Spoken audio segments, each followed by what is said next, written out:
Okay, right. Natasa, welcome back to the studio.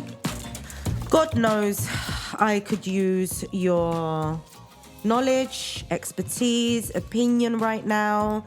I feel that a lot of people are feeling very confused.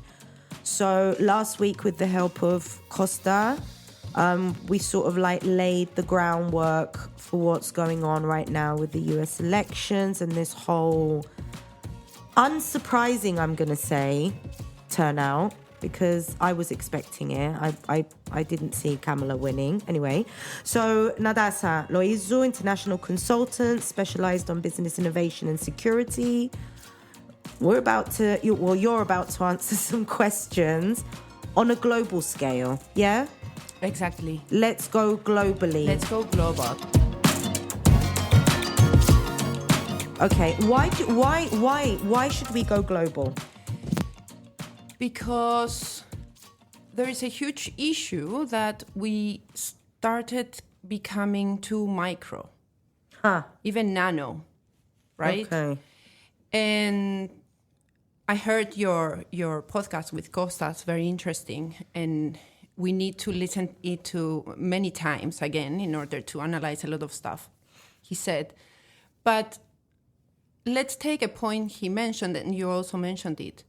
Why did Harris lose? Because one of the reasons is because they focus too much on minorities, right? Okay. This is a reason why the Argentinian elections ended up the way they ended up and Milei won, because the progressive agenda didn't focus in the collective community and the majorities. They focus in many minorities that they suppose they make a majority, right? Okay. So politics started becoming too nano, too micro. So we need to, take the focus a bit up and look what is going on around the world. Okay. We need to say it clearly. We are in the middle of a hybrid world war. You mentioned that in one of the messages, and I would love for you to explain what that means. So, world hybrid war. Okay, we are in the middle of different conflicts that if you connect them and if we understand geopolitics, it's a world war, but a different one from the ones that we didn't live them. Our parents and grandparents lived them. We just read about them, etc. And we read about all the cruelty and the misery and the death and the destruction. Mm-hmm. It's just this one, it's different because capitalism has become too technological. So basically we are in a technological war. And that is why everyone is so worried about cybersecurity and cyber defense, etc., because it is a geopolitical war that it's mingled. It's hybrid because it goes on fire and it's also done in politics and in technology. So basically, what are we having with these election results in different countries? And we have we can now talk about the new global right, but the new global right is not here now from Trump. It started since 2000. Okay, question. When you say technological war, mm-hmm. when you say that it's mingled into geopolitics now, what do you mean? Do you mean social media, and disinformation? I mean, in order for social media to work, we need other kinds of technology. We need infrastructure. We need natural resources for all these machines to work. I mean, it's not like we wake up in the morning and we have our social media working just because, there is this thing that we call the cloud. The cloud needs its hardware. Yeah. The hardware, it needs infrastructure. For example, Microsoft is one of the biggest companies in the world now, but it's because it invested a lot in infrastructure for its technological products. So they are becoming diversified. Elon Musk is interested in the lithium of the United States and Latin America, but now they found out that the United States have an important percentage of lithium. So he's interested in getting that because it will help him to build up the infrastructure and the technology that will sustain the rest of its business. Okay, so we are talking about a technological capitalism that needs natural resources, needs a different kind of human resources, needs a different society in order to work. And, Elon is talking about taking humanity to the universe, to Mars. So it's not just Mars. He said the last week that it's not just Mars. He wants to take it even further. Lovely. But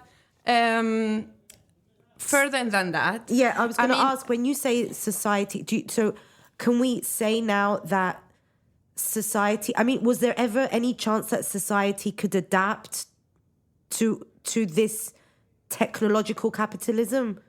Did we ever have any chance of adapting to it? If you take history, society has been adapting to the mutations of capitalism for the last 500, 600 years. But isn't this a very different mutation? A more powerful one, maybe. Is there any difference, basically? I don't know, because we can only talk about the real effects when we study history. Yeah. I cannot say if it's gonna be the most powerful or the most impactful, because all of them have been impactful. Take human history, it has been changing us. We are talking about an anxiety society and a burnout society. Why? Because, look, I'm here with 2 cell phones because I need to communicate with 2 different regions. Yeah. And when I work, I have my 2 cell phones, my laptop, and sometimes I have other technological instruments to work with. And when I open up in each of these instruments, I have different conversations in different languages, different... we have to, as a social scientist and also as someone that is working in business and also in security, I have to work in different platforms. So imagine how many platforms I have open, and basically my instruments do not shut down ever. We used to shut down our computers, now we don't. Yeah. So it's changing us a lot, and it's changing us even physically. I'm not the person to talk about this, but many people have back problems or physical problems because of eye problems, finger problems, right? Yep. So look at how difficult. I keep writing just to remind yourself how to write, so you don't forget how to write. So I don't forget how to write, because writing is part of learning, is part of the process of learning. Yeah. So if we just see things, and memory, look about our memory, we don't memorize anything. Yeah, our attention span. Because we have the, I say, we have this. And sometimes when people say this to me, I say, so what if we are attacked and we get hacked and nothing of these instruments work? Yeah. We are not going to be able to know where to go, how to go, what to do, how to communicate. My mother used to remember the numbers, and she remembers the phone numbers of everyone. Yeah. Someone said the other day about time. We won't even know what time it is. We won't know. Yes, I continue buying you have an normal clocks because it's like, the world is becoming postmodern, and I try to keep my modernized part. You're trying to keep the old school. I am the oldie millennial. Okay. But going back to it, yes, we are in the middle of a world that is given within capitalism. Okay. It's not given against, I mean, people say, well, yes, because it's against China. Well, yes, but China is playing within the capitalist rules, Yes. economic rules. So listen what the Italian president said and what Trump said also and others, Okay. right, in this new global right. They're gonna place tariffs against the Chinese product. Yeah. What is that? Yeah. It's part of this hybrid war. Okay. Okay, it's part of it. It's very small. There are a lot of other things that are going on that we cannot see them. Yeah. We will see them, just as Costa said, we will see them when they happen, they rise up, and we are going to be able to analyze them as social scientists or as journalists, etc., etc. But the hybrid part of it is already in action. Is already in action. Okay. So when you listen to, and because of my work in business innovation, I have to, and I do it because I also like it. I listen to business experts on what the new arenas of economic development are going to be in the world. Okay. It's purely technological. Wow. Absolutely technological. They have to do with generation of electricity, with alternative means. They have to do with cybersecurity, cyber defense, with AI in its different forms, with semiconductors. I mean, everything is directed towards the absolute technologization of our system.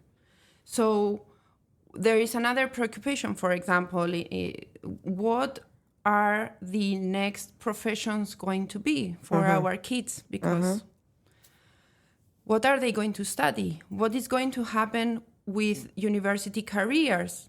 University careers right now are started to be broken down, and the university started to offer small and short courses, which are, the BAs need to have different courses. So basically they break down a BA and they start offering the courses in an individual way. Okay. So that is how education is going to be formatted. We don't know, but they started doing that because they realized that the system does not need people with holistic education.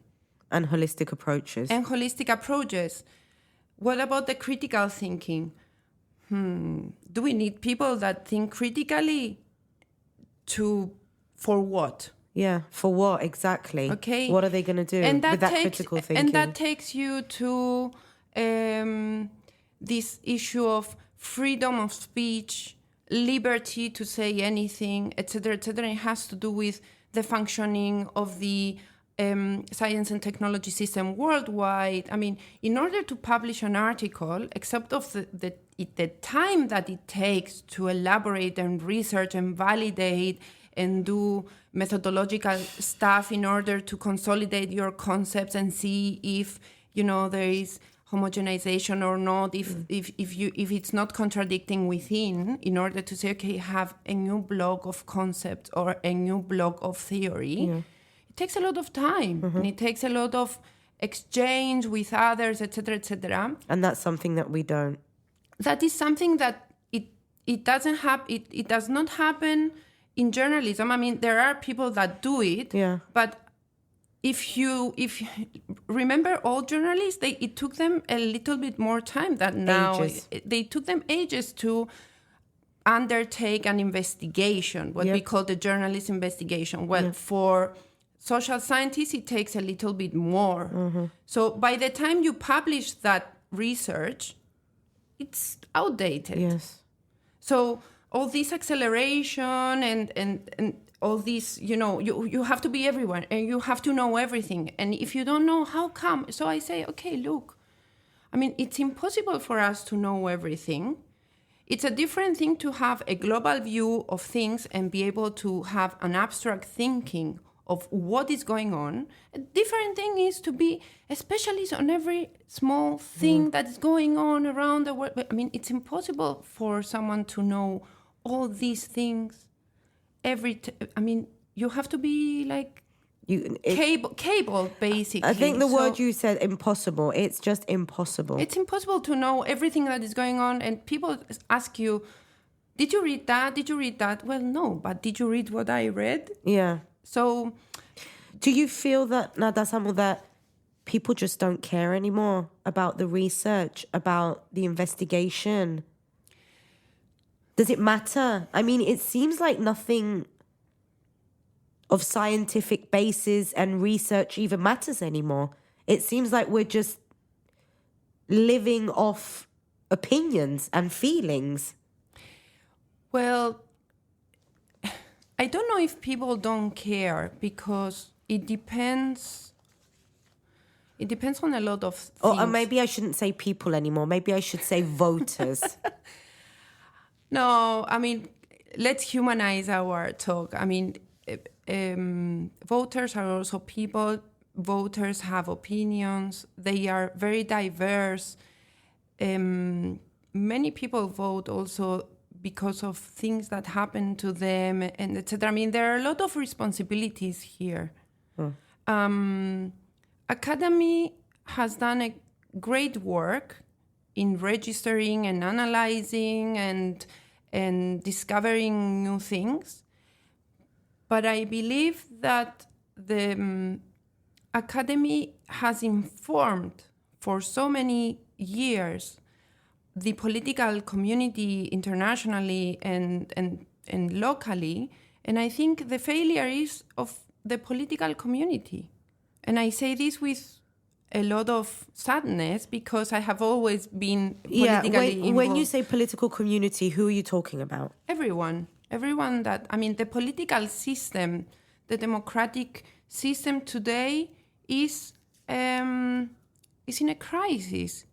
I mean, who do we represent? I mean, let's go to the new global right. Yes. Who do they represent? Yeah, who do they represent? And they represent workers.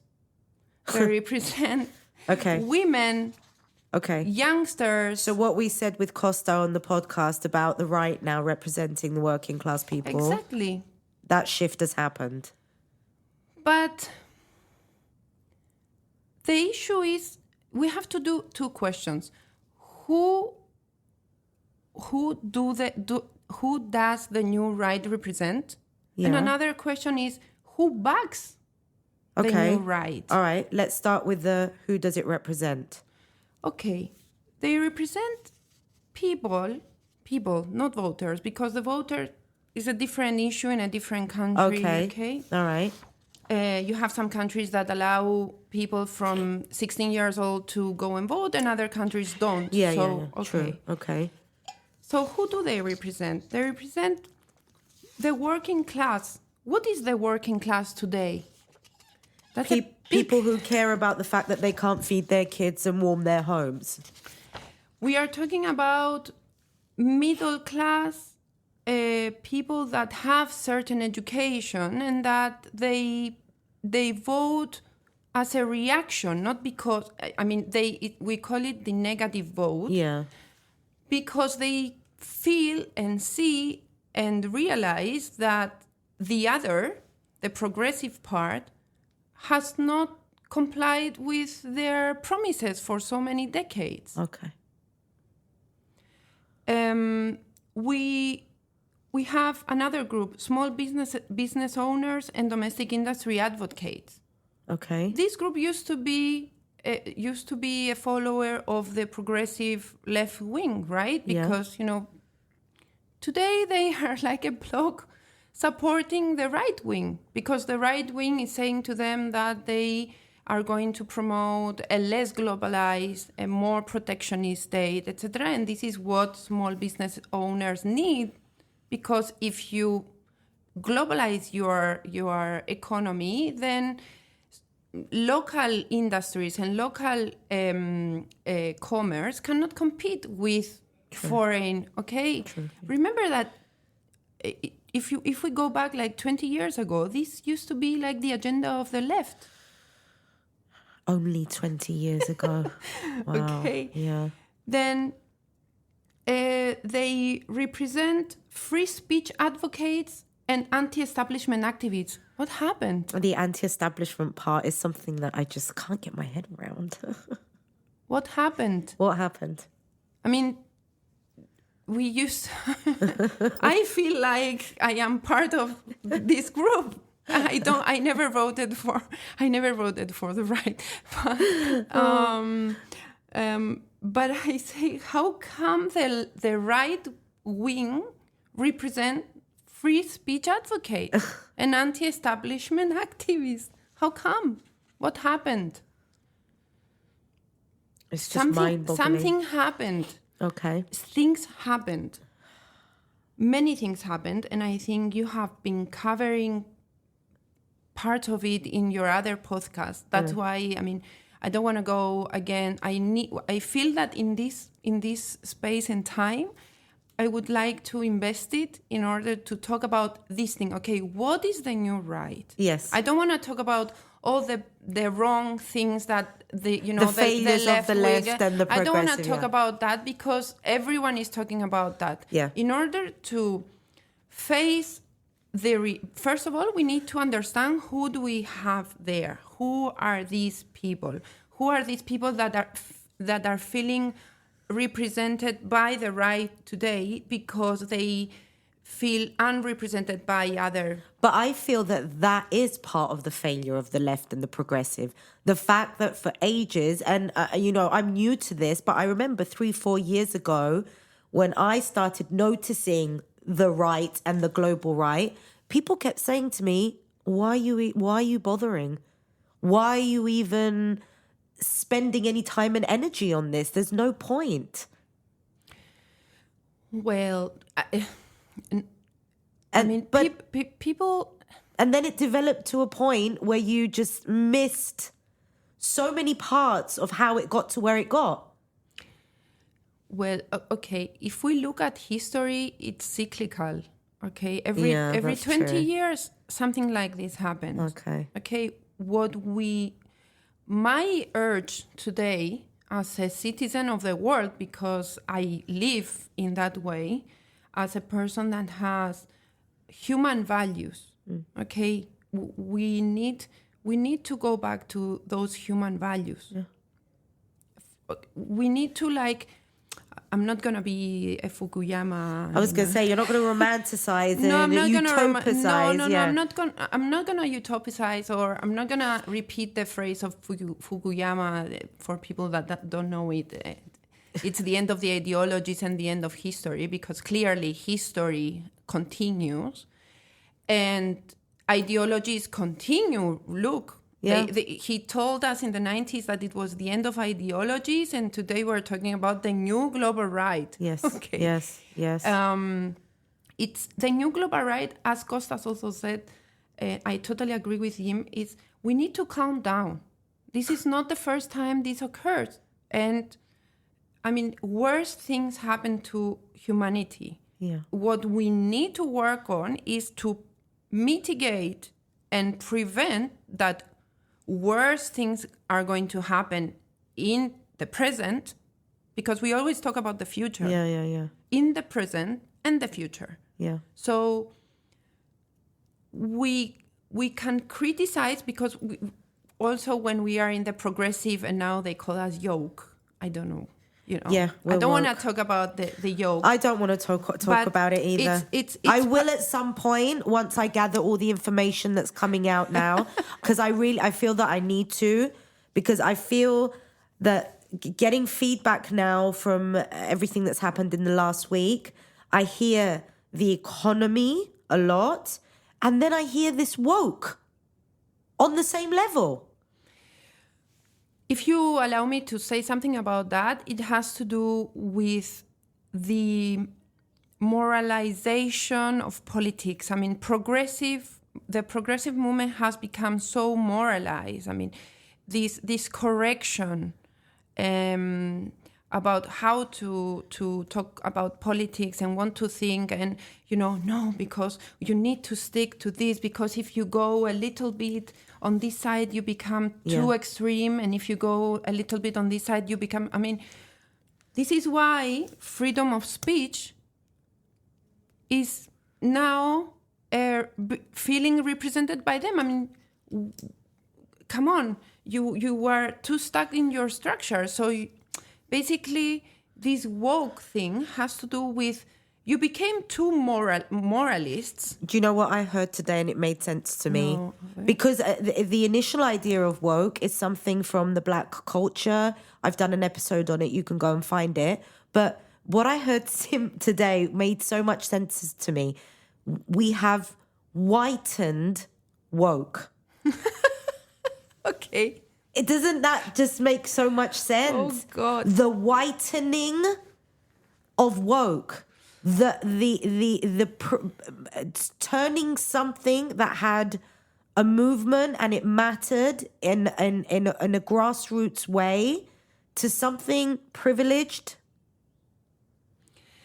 and white. It's just oh the God, whitening we take of woke. color out of things. Oh my God. This is not good. I mean,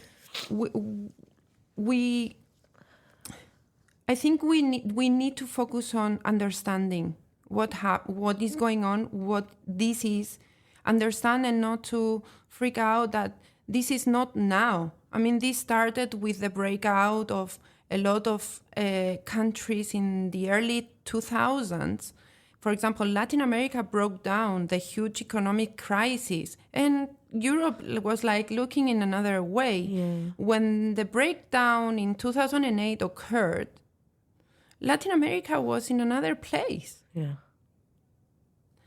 Today, Latin America is in a very conflicting situation, not war-wise or conflict, like warfare conflict. Yeah. It keeps we keep considering it a piece of zone, a zone of peace, but there are conflicts within the countries that have to do with this global issue. Okay. So when we see these events occurring, with this turmoil inside countries, let's take Chile. Like 10 years ago, you had the student movement in Chile promoting its agenda and fighting the establishment, blah, blah, blah. Today, Chile has a president that came out of this student movement, and his government is conservative.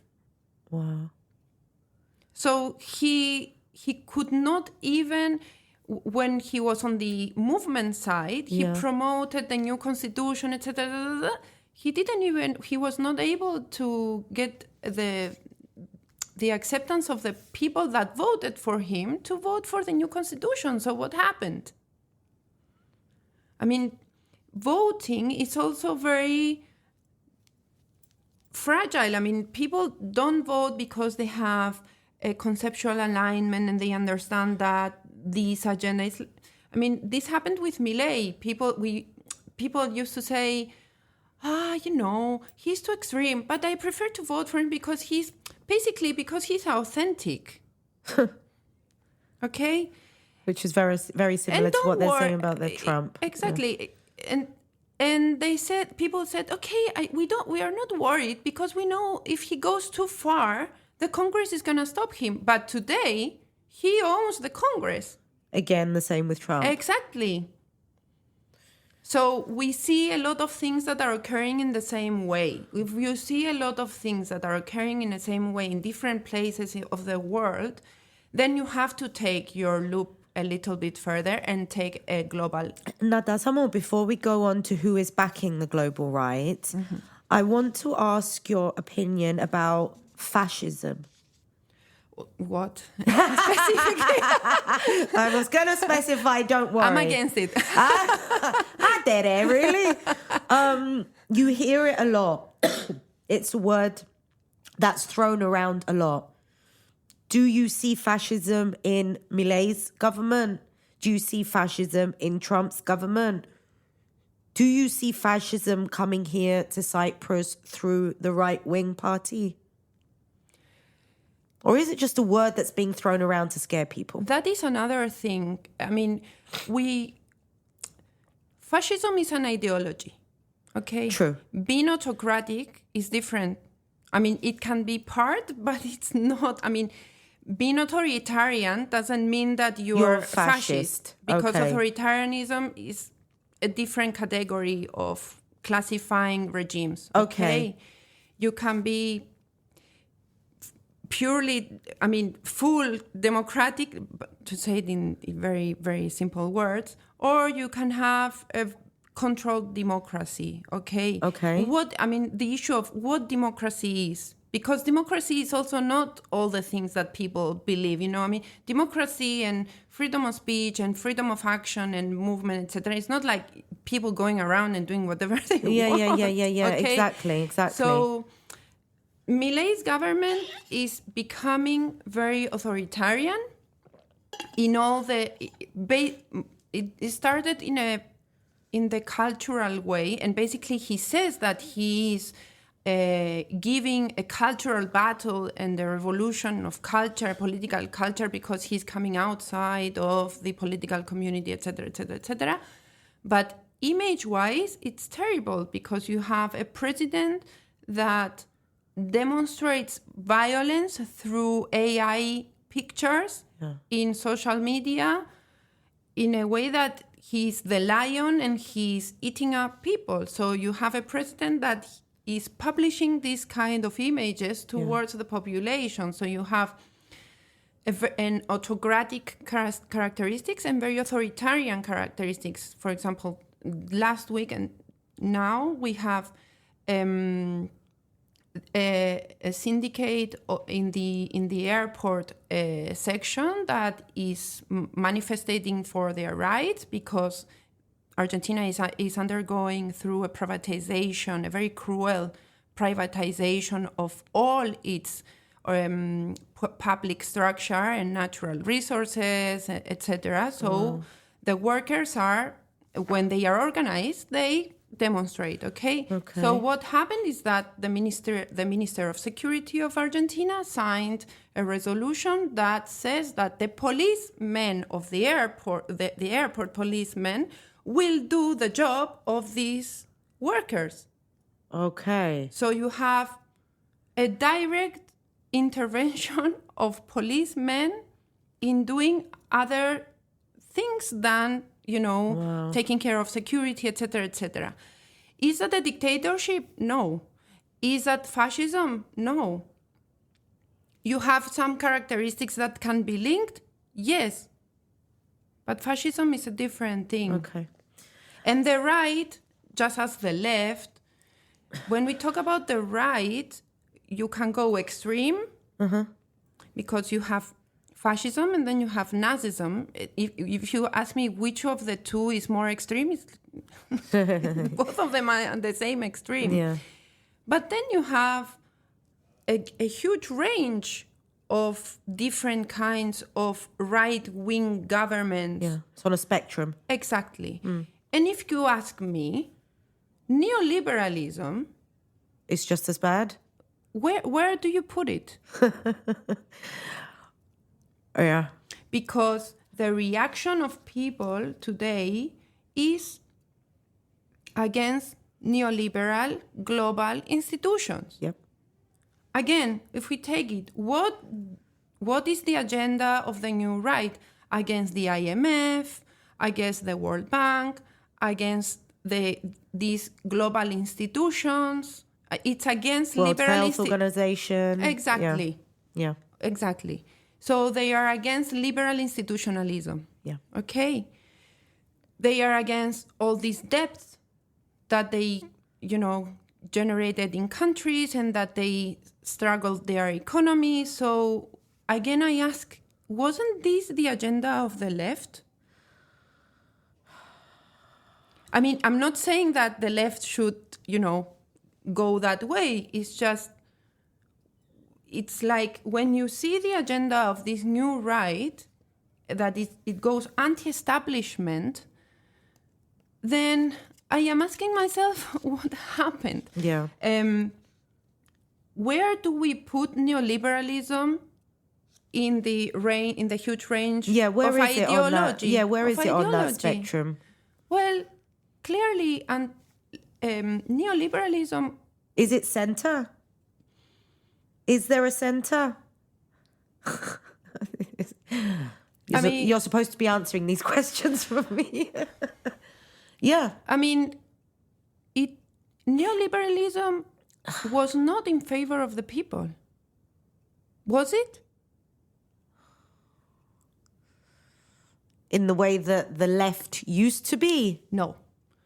The left is the left.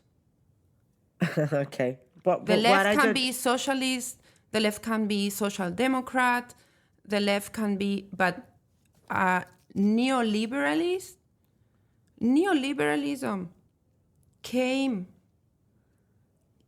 became the new world order in the 90s, after the collapse of the Soviet Union, after the collapse of the wall in Germany. In Berlin, okay? yeah.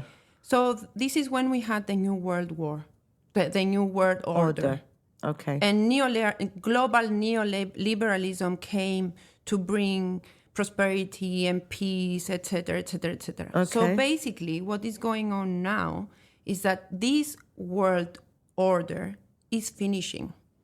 And the new world order is about to rise up. Okay. So when we talk about this world war, it's because we have a collision within the system that says, okay, guys, this didn't work.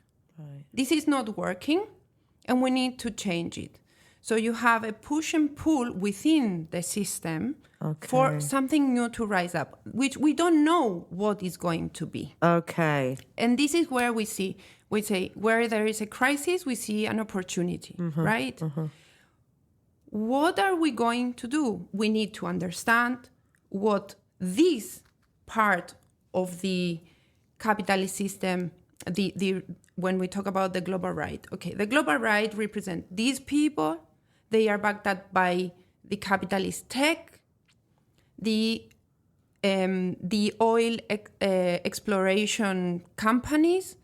This is why they are against any climate change perspective, any environmental perspective, because they want to go and drill. Yeah. Well, they just want to go. He's explicitly said that. So yes, yeah. of course, because Trump is representing the voters, but basically the voters are legitimizing. It's not just Trump; it's everyone. The same with Milei and with Meloni, the same. I mean, you need the votes to get your agenda in government. Yeah. But who is backing this agenda? Okay. This agenda is backed up by the techs, not all the techs, not all the tech companies. The companies that need to go further and be free in the cyberspace. And when you say free, you mean? No regulation. No regulations, no checks, no balances. I mean, it's not a casual thing that Elon Musk was put in that and he asked to be part of the government. It's because they go for deregulation. Okay. They need deregulation. I mean, okay, let's understand this. You cannot govern if you don't have regulation. So basically what they are going to do is that they are going to deregulate to regulate in favor of themselves.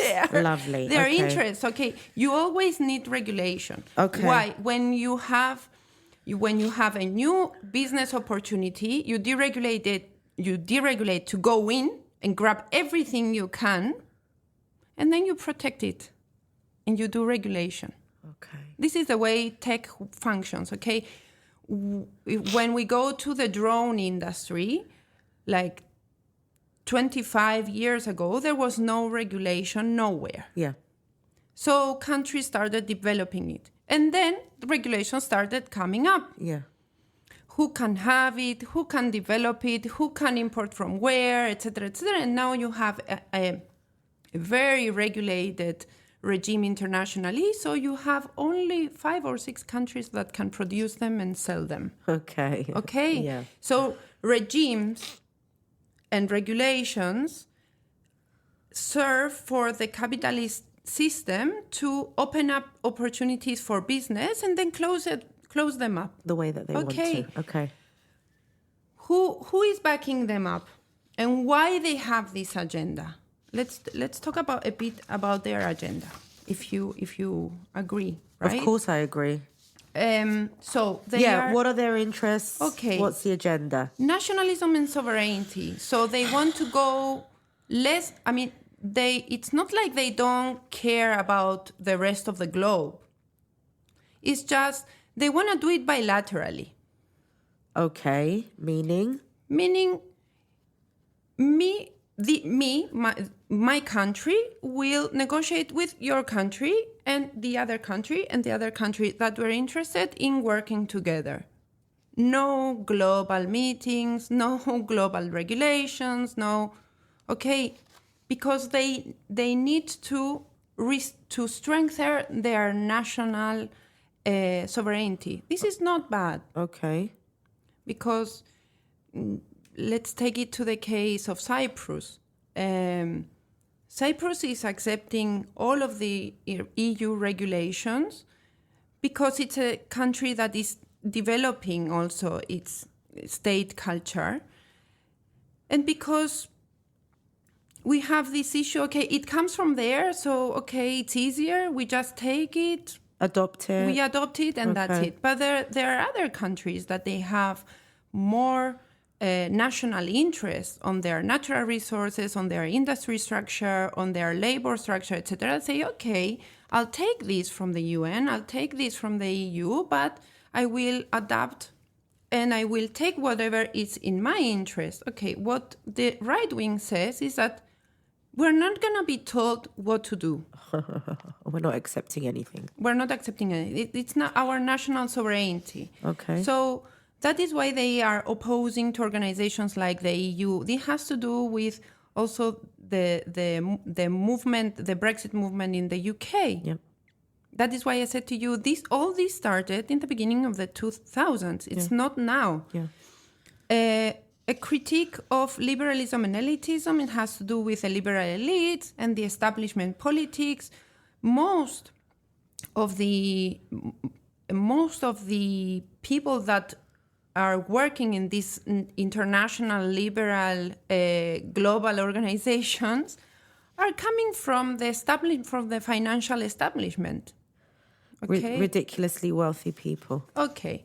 It's not just being wealthy, it's about your concept. So basically, what is happening? You're going to say to me, well, but you have bankers that back Trump. Yes, but you have e-commerce and you have crypto commerce people that are asking Trump that they are fighting the established financial system for like 10 years. Yeah. So they need to deregulate the financial system because the financial system is a problem for the development of these companies and these businesses. Right. So that is why they don't like the international financial organizations. They just want to go they just want to build up a better business system for their own interest. Okay. It's not like the other one help people. This one will not also help people. Okay. Then you have conservatism and traditionalism. These people are.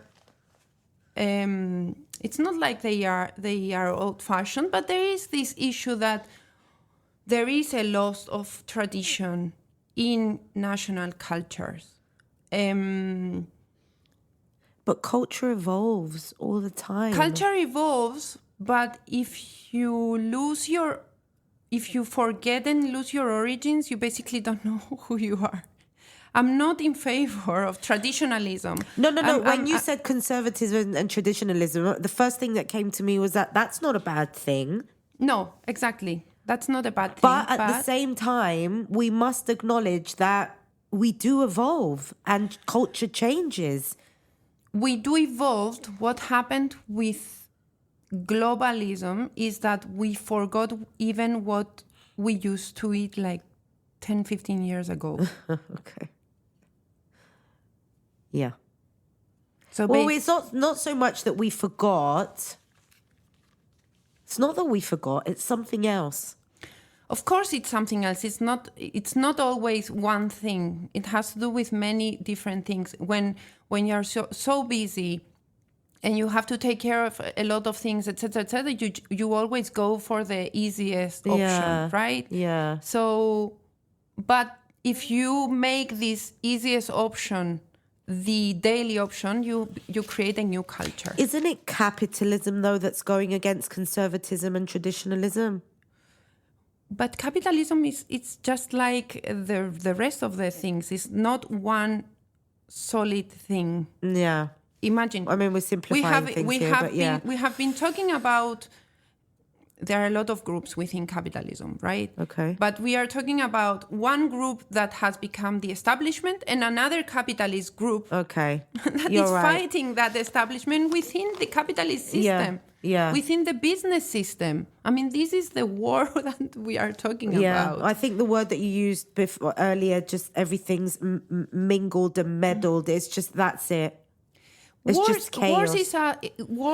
Wars always have been around resources.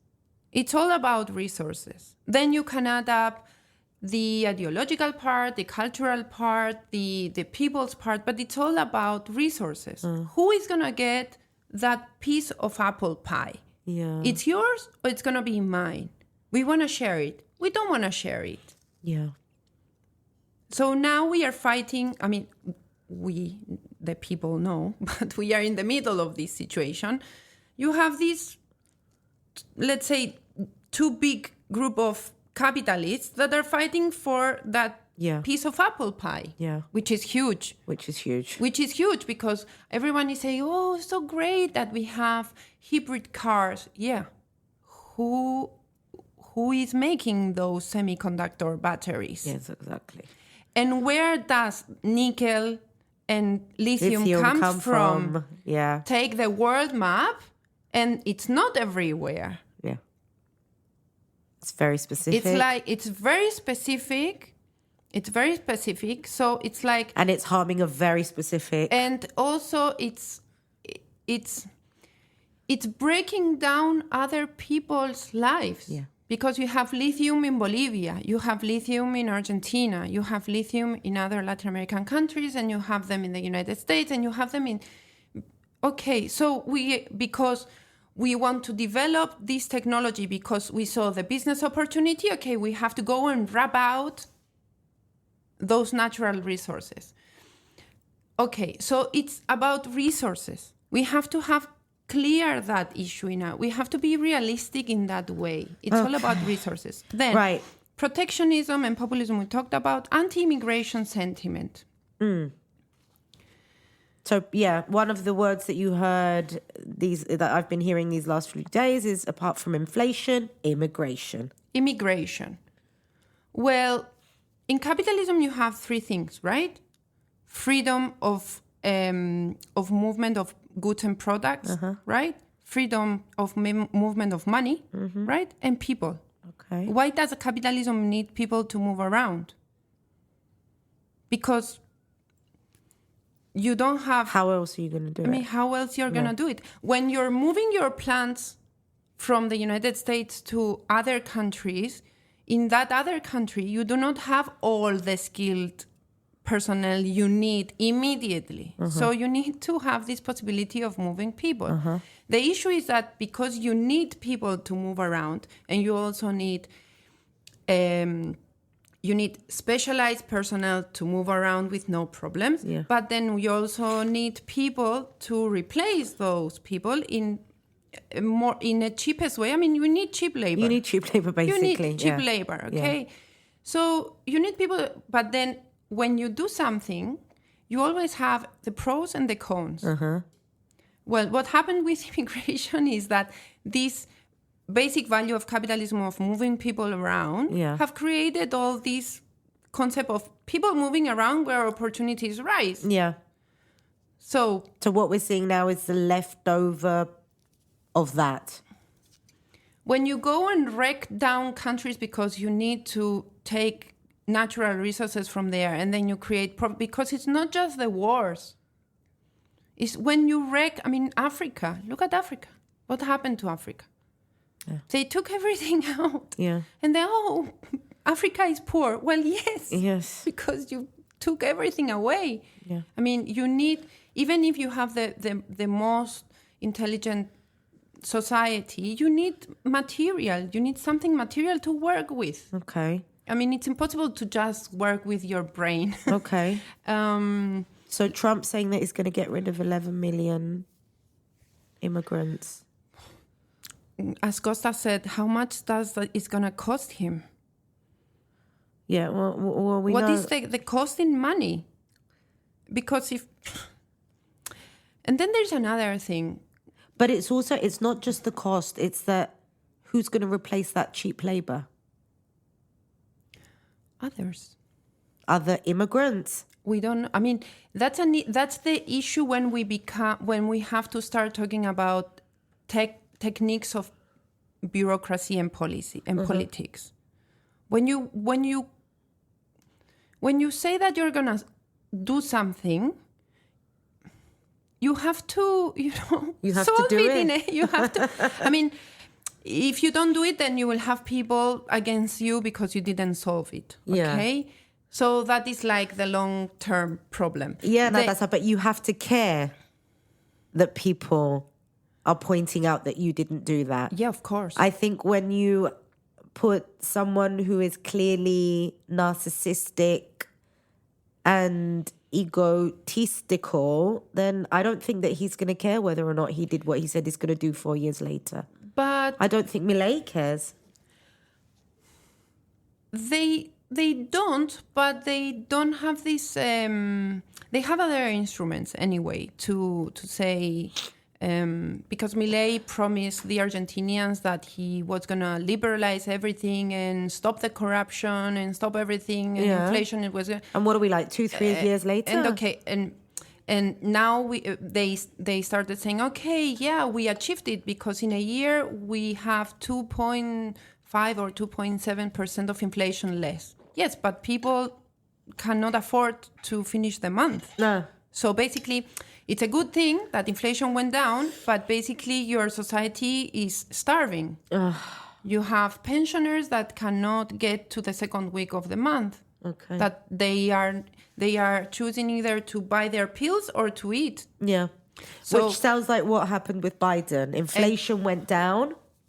Well, but people will still... Exactly. Yeah. So you asked me about Trump, but then you go to, let's say, Democratic or left-wing or socialist or social democrat, progressive governments. Mm-hmm. You are not able to... I mean, that's another problem with politics. Yeah. You want to bring up a lot of people to vote for you, so you start adding a lot of stuff in your agenda. I'm gonna do this and this and this and this and this and this and this, but your budget is limited. So basically, people started considering that, okay, decades pass by, you promise me the same things, and you're not able to do it. And then you go and say, well, we didn't have money, and we had the climate crisis, and then we had that, and then people don't care. You promised to them for so many years. So this is an issue that we need to write down. I think new agendas. Yeah, I think the fact that also that people don't really understand that a budget exists, what that budget means. Whose responsibility is it? I mean, it's the political community responsibility to be honest. I mean, and informative. I mean, the fact that a lot of people don't know, Natasa, or how these institutions work, how the economy works. I think I said that with Costa as well. People, when they looked at Trump's agenda, they didn't think, "Ooh, will he have money to do that?" No, they looked at it and thought, "Yeah, that represents what I want, and I'm going for that." Exactly. Because I'm very critical to this market of political communication, gurus, etc., that have been helping politicians to win elections, etc., especially for the progressive agenda. Okay. Because you need people to help you to go through the communicational battle and gain more followers, etc., etc. But these gurus cannot establish your political agenda, cannot help you to... they are not the ones that are supposed to write down your political project, how you're gonna, what kind of policies, etc. I mean, you can get their insights, their input, etc. But it's the work of political movements, of political militants, to write down today why parties are broken down. Yeah. Because we don't need people to write. I mean, I remember like 30 years ago, 20 years ago, when we participated in different party or NGOs, we used to, analyze things, write down proposals, and we decided between in groups and defining what our agenda was going to be. Today, you don't have political militants writing down the political agenda of this candidate, of this party, of this. So political thought has flew away. Yeah. There's a link, a massive link that's missing. People used to be organized in parties, and when you were organized in parties, you knew how the state worked. You knew you were not skeptical of it, because you are skeptical of something when it's unknown to you. Yeah. Right? Yeah. Exactly. Okay. You are skeptical to institutions because you don't know them. Yeah.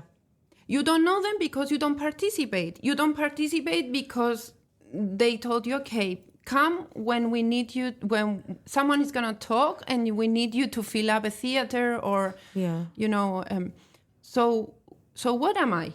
I am a person that needs to fill in a chair in a theater. Yeah. I'm not here because I'm valued and because my ideas value and because... Where is the political discussion today? How come the political discussion is only in the parliaments, or it's only in a political debate structured in a mainstream television station in a particular time? So where should it be happening then? It should be happening amongst ourselves. We have friends and family that says to us, whatever I did in my life, I did it alone, and I didn't do it with the parties and the governments, etc. It's like, I mean, you can't do it alone. You cannot. We all live in communities. And look, the community issue is part of the right-wing agenda. They propose people to construct local communities and go back. That is why they connect cultural and traditional conservatism with this idea of going back to communities. They're going to do it in a good way? No. What will it look like? I think it's going to be conservative, because it's going to take us back to old values. It's going to take us back to traditional roles. It's going to take us back to not talking. It's going to take us... Yes, because it was a type of order. We are talking... Look, new world order. Yeah. It's an order. It's a way that the world is organized. Who is organizing it? Who is telling us what to do? The system. What is the system? The system is a capitalist system. What conforms human relations? Work. If you stop going to work, with whom you are interacting? Yeah. When you break down trade unions, people stopped organized. And the problem now is that we don't have all what people used to have. Back then. We're isolated now, exactly. More and more. We're not living in villages. Why do we have minorities? Why do we have small NGOs with so many minorities? Why? All these minorities used to be... I'm not saying it was the good old golden times. Yeah, I mean, it wasn't. Yeah. It wasn't. Yeah. It wasn't. Yeah. Okay. What I'm saying is that there was... I'm not going to talk about the past. We want to have an organized society where minorities can feel part of something bigger than a minority. Where these minorities feel part of something that is inclusive. And that we do not need to focus on the very particular. But the issue is. So, all right, because we're at 1 hour and I feel that we're getting into a more solution-based way. So how do we rebuild a progressive world? How do we oppose what we've just been talking about? We need solutions. We need to come together. And we need to, how do we call paropides? Take off the blindfolds, yeah, but how do we come together? In order to come together, we must be able to see the similarities that we have in our experiences, but also notice the differences that we have. We have to accept that we are different. Certainly, if we take out the microphones, etc., and we start having lunches, let's say, every week, there are going to be issues that you and me are not going to agree about. Yeah. And we have that with every single person. Do you agree with? No. I don't agree with everything with my husband, with my mother, with my father, with everything. So how do you choose to keep people in your life when you agree that you disagree? I mean, that was the basic thing about politics. We agree to disagree. Yeah. And we work and focus on the things that we agree. And we start creating common solutions for that. What politics came to be is like a football match. It's like, I say black, you say black, I say white. You say white, I say black. So, but we are supposed to reach agreements. I wish it was like a football match, Natasa, because in a football match, you have some boundaries. Well, yes. You have some rules. I often... The journalists keep out because I love football. I really love the game of football. I often look at it and I'm like, there are all these angry men running around, hyped up on testosterone, and yet they operate in a civilized and controlled manner. You're right. What we in this race, it's like all of us. I mean, NGOs, political parties, and when I talk, I'm not. I just want to make it clear. I'm also criticizing myself as being part of. Yeah, I think we both are. We're coming to that realization. I mean, I'm also doing that. I had a moment in my life where when I saw that you were a little bit like too conservative, out. I don't want to talk to you. So what we got here because we were not mature enough. I can say this as a emotionally intelligent and we didn't enough. Realize what the result was going to be. Yeah. Because we cannot also blame ourselves and we cannot, as human beings, let's say the world is absolutely destroyed. Okay. And it's just us, human beings, walking in the last day. Like an apocalypse. Like an apocalypse. Okay. You don't have nothing. You don't have a car. You don't have a house. You lost your parents. And you find another human being. And you don't know who that human being is. You don't know what they supported. They don't know what they voted for. What car they drove. What are you going to do? Yeah. You're going to talk to that person. You're going to be so happy to see them. Well, first of all, yes. Or you're going to be so afraid. I mean, because you have this... Okay, I'm a very positive person, so I believe that people are good and nice, and then I get huge surprises. But we cannot... I mean, I think you asked me the previous time if I was going to meet someone from Elam, I'm going to talk to them. I don't agree. I did something similar with an Argentinian person that is a nationalist, and we started writing to each other from Twitter. Okay. And I said to him, look, I don't agree with you, but I would like to, converse. Okay. And he said the same. I don't agree with you, but I like a lot of things that you write. And so can we establish? We talked. We realized that we had very similar perspectives we agreed on which issues we would talk previously. So we talked about security and defense, military and geopolitics.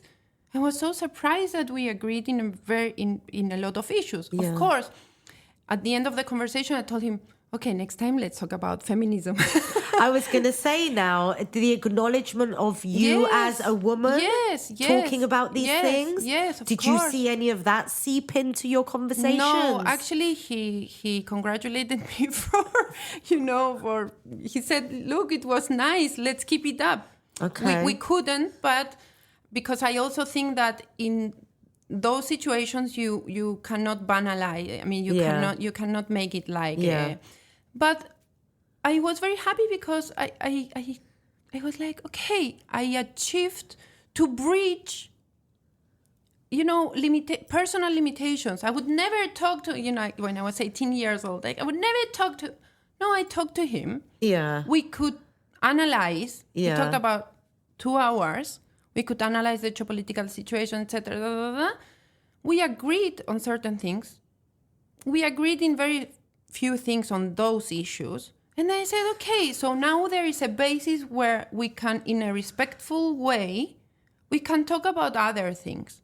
But the conversation was done previously, said we both acknowledge that we do not agree on certain issues.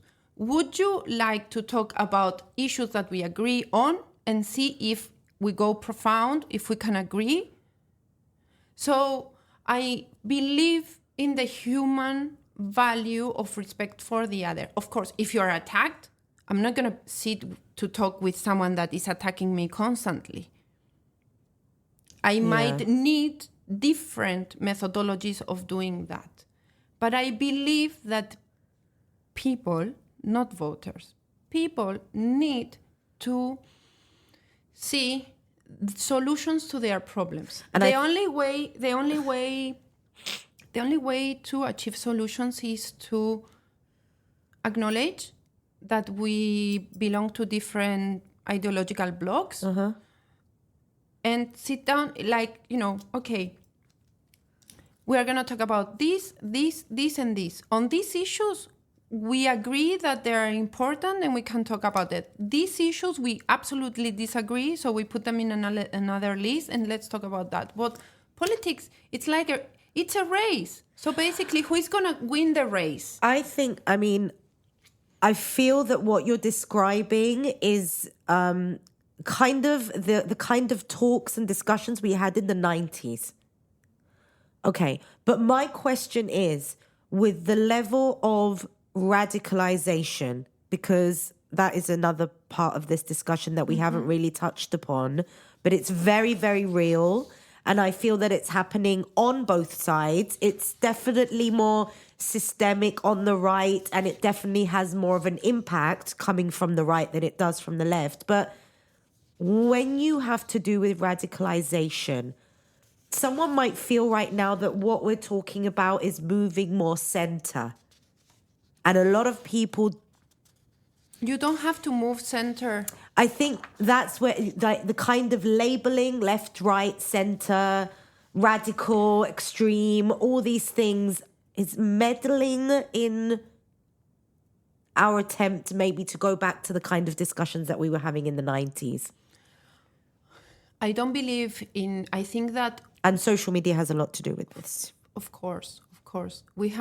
There was an incident last week. There is this libertarian militant of Milei that he was in the same airplane as a new singer in Argentina that, they accused this new singer movement as woke.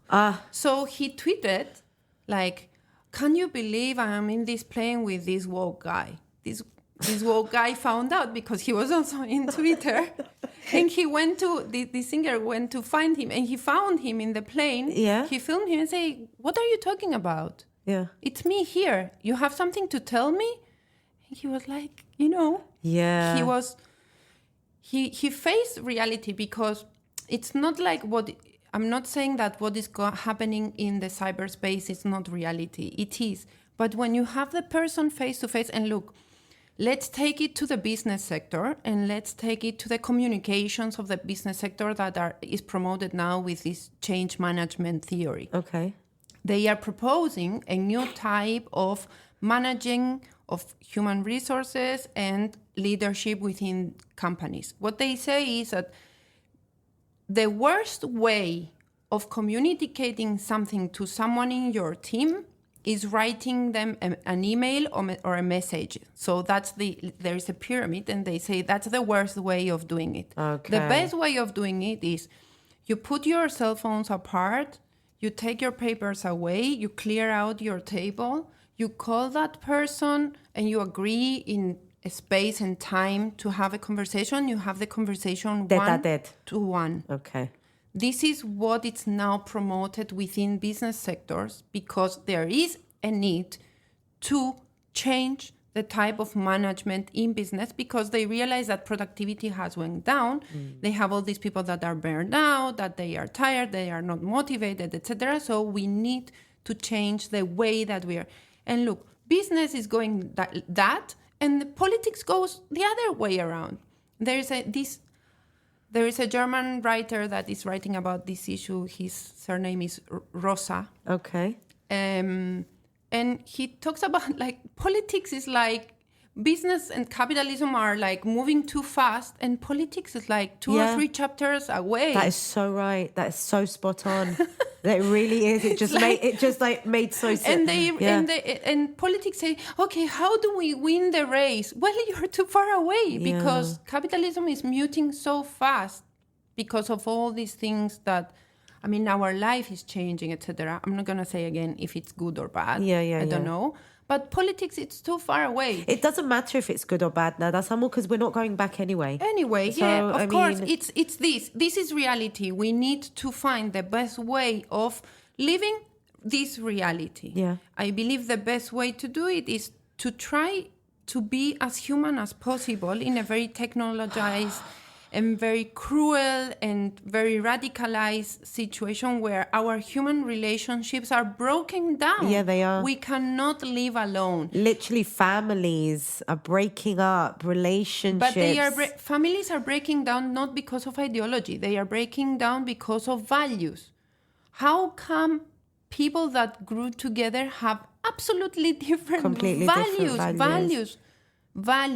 Yeah. I'm talking about values. When we talk about values, is respect, feel for the other, be empathetic, understand the other, understand the emotions of the other, be free to talk, not to be, I'm not going to say this because this is going to happen. And okay, self-censorship. And be authentic. Accept the other as it is, and accept the differences that we have. Not to, okay, let's structure everything so that everything is too silicon.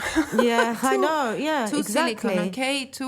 And everything is like, okay, everything is like ready to fall apart, and we are trying to not let it fall apart. And it's worse. And it's worse. Yeah. I believe that look, there is this new thing. Politics need to be authentic. We need to be authentic as people. Anyway, yeah. That should be your base. It's like not being authentic, it means that you're a liar. Exactly. That you're not honest.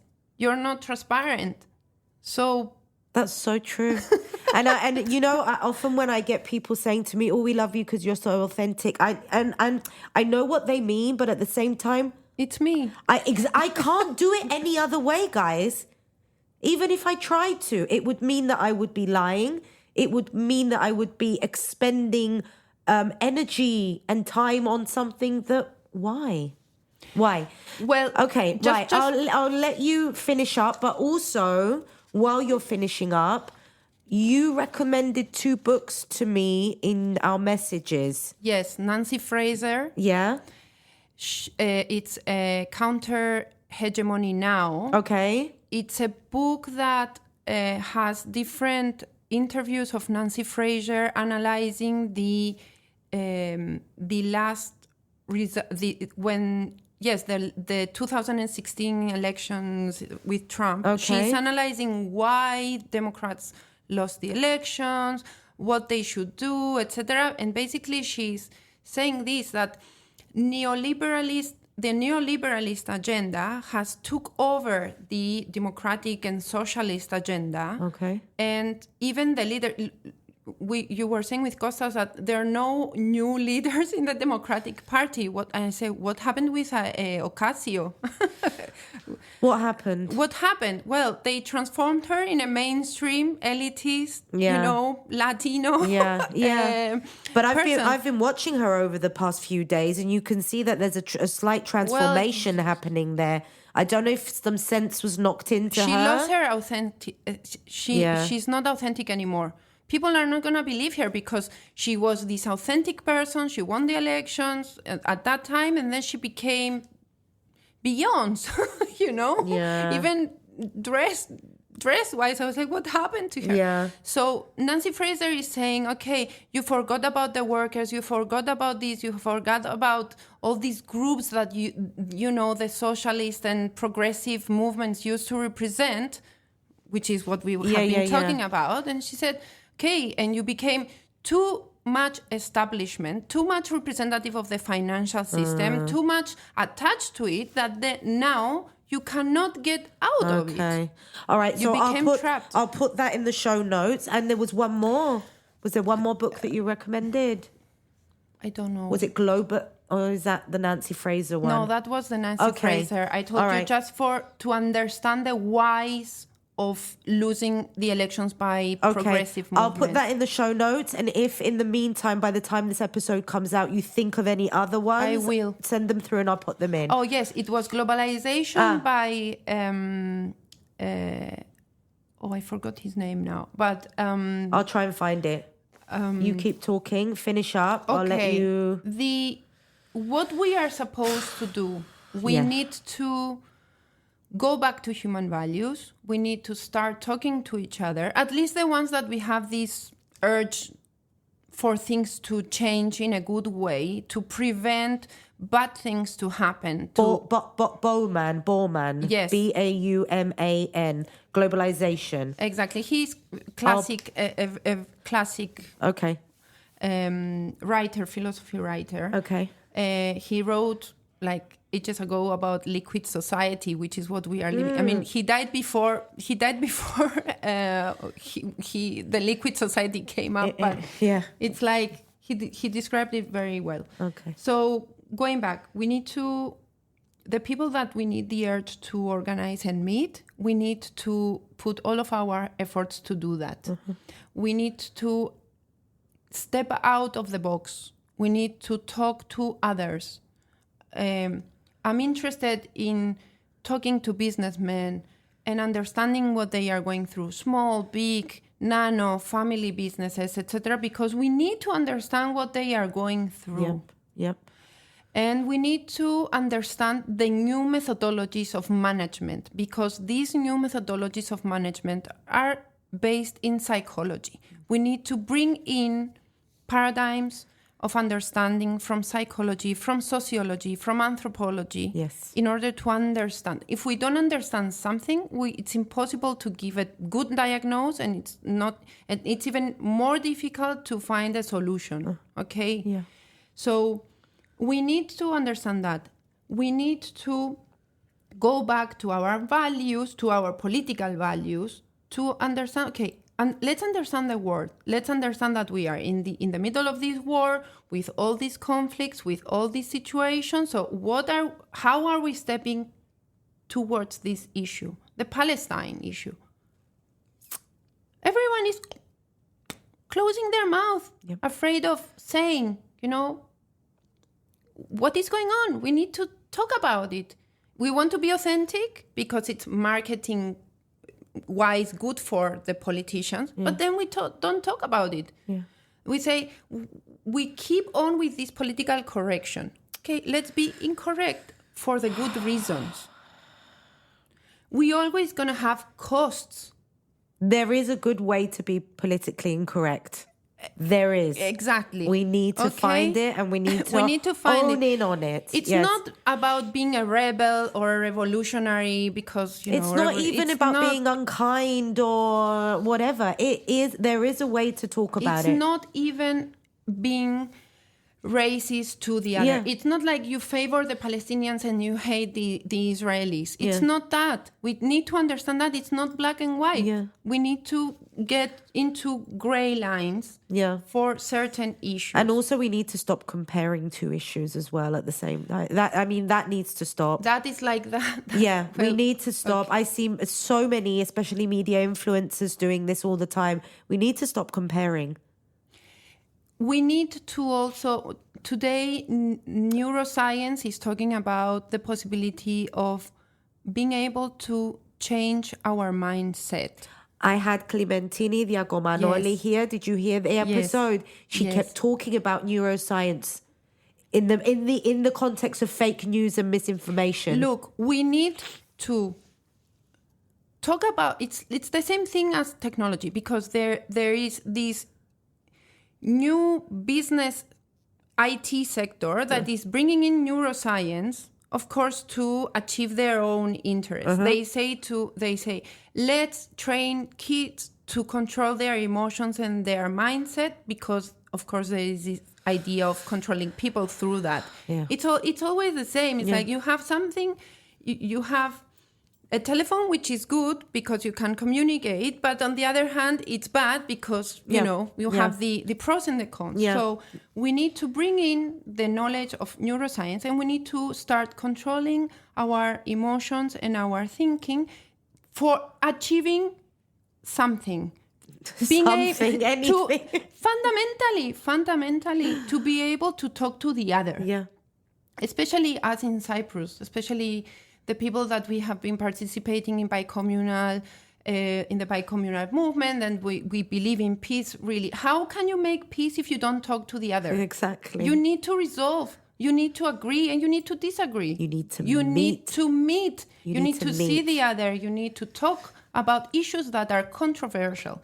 So, it's funny because we often say that if, we spoke about Elam earlier, if Elam was to sit down with a group of immigrants from Africa,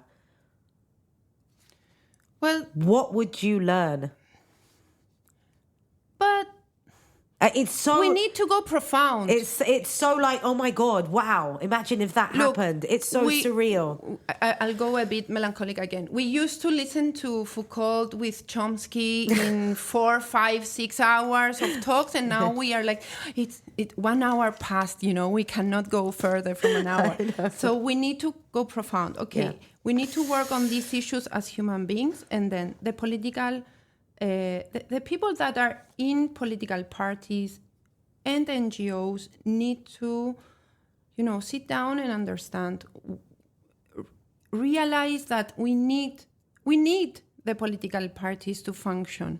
Left, right, middle, environmental, feminist, etc., etc. We need to understand what is going on really, and we need to step out of the box. We need to step out of our box and understand and be empathetic to the other. Yeah. Be empathetic doesn't mean that we accept everything. Exactly. It's just, okay, let's understand. Let's find the solution. Yeah. And we need to keep up. We cannot do politics not understanding how capitalism is moving, where it does it move. And we have to think a little bit more utopian. Some people say... What, you think of the end of the capitalist system? I cannot, because it's been there for ages. We don't know anything different. We don't know anything different. Yeah. What I'm saying is, let's try to make a better life within this system. Okay? Let's find the ways. So, human values within the political system, as a society in general, and then we need to get people with human values within the political system. The political system needs to understand, the political and the bureaucratic system needs to understand that it's not resolving issues. The way that governments are structured, it's the way that capitalism functioned like 10 or 20 years ago. We need to create governments and bureaucratic structures that are more innovative. And up to date. We need, I'm not going to go further because people might get scared, but we need to understand that if the role of the state is to regulate the relationship between the market and society, the state cannot be outdated. Okay. Society is molded by the market system. The market system is running very fast, and the state is there like a decoration nowadays. Yeah. That is why these right-wing candidates win elections when they talk about critically and in a destructive way about the state. What they say is that this state doesn't work, and it's true. And it's true, I know. And that's it's the true. most hurtful part, realizing that it's true. But the issue is that the alternative, the progressive movement, because we talked about the right, we have a huge range of different colors in the left, with their cultural, regional, and local characteristics. So we need to understand what is going on. And we need to go back to the roots. We need to talk to people. We cannot base our political decisions on opinion polls and, these social media counting of likes and hearts and stuff. I mean, we need to start talking to the people. And people say, if this person from that party comes here, I will say to him, okay, I come and I sit there and I listen to all of your critics and I take down notes and then I come back. We need to generate a new methodology in how we construct political accountability. Accept our mistakes. Yes, we were wrong. Yes, we did it. We said we were going to do it and we didn't do it. Yeah. Because of this and this and this. Why didn't you say this to it? Yes, you're wrong. We didn't communicate it to you. We need to go back to being authentic in an authentic way and talk with the roots, talk with the people, understand what is going on, and think about solutions. Solutions always have an ideological color. And solutions are never perfect. This is another issue because journalism and academy has always been very critical about everything that has been done from the left, the right, and everything. Exactly. We need to understand that human beings are not perfect, and the solutions that we find are the solutions. Sometimes are bad solutions, but are the solutions that we are able to achieve in that moment and time. Yes. Oh, wow. I could listen to you forever, and I'm so glad to hear. I'm so glad to just so you know, she's not going back to Argentina. And I've said it on the air now, so you cannot go back. She's staying here. We need more of your type of thinking. We need more discussions like what we did today, no matter how uncomfortable it was. And we've been uncomfortable for the last week, I feel. We've been uncomfortable for the last few years, I feel. So it's not bad to be uncomfortable. It's not. We need to, and humanity progresses through conflict. I feel that I am embracing this discomfort lately, and it's sort of like pushing me to areas that I wouldn't think about looking into before. So thank you so much. Thank you for the space and the time and the liberty to talk about issues that worry me and interest me, and I believe that we share that. And I am open for more. Yes. We need to profound. We will be doing more. We promise you. Thank you for the education, the knowledge, and the time and the energy. Thank you. Thank you.